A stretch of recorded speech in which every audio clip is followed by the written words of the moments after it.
Ia Fulan Timor-Leste na Indonésia se hala'o negosiasaun konaba fronteira marítima. Indonésia aseita a proposta husi Timor-Leste, hodi hala'o negosiasaun.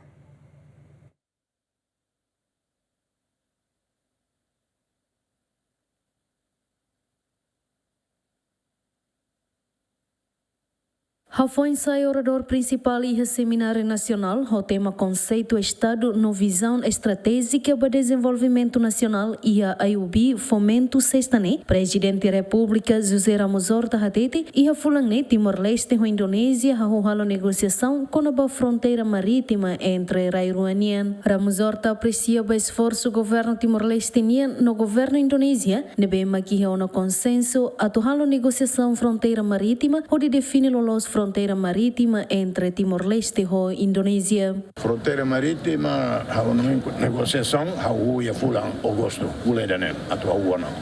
Né, eu vou parabéns para Mausanana, também diamos, mas insiste com a Indonésia, para o lalais, negociação fronteira marítima, mas que a Indonésia, nós visita teves, também se continua a negociação fronteira marítima, se alinhou Raiselo, e não é nulo regional.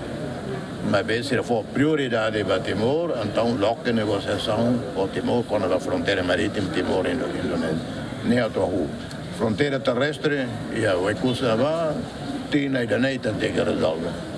O ulo maliri, o matene tem que resolver irane. E a tinan rehunrua sanulo resinhalt Parlamento Nacional autoriza a criação organismo ida nebehanaran conselho ba delimitação definitiva fronteira marítima tutela diretamente ba primeiro-ministro atu coordena no zere serviço atu bele alcança fronteira marítima permanente ida processo de limitação fronteira marítima permanente entre Timor-Leste e Indonésia hahu e a loron sanulo resinhualo Fulan setembro, Tina Rehonrua Sanulo Resin Lima, no dar ocasião início da convenção bilateral Sira, atu define área marítima Hotu-Hotu entre Rairua. Equipa cobertura, GMN.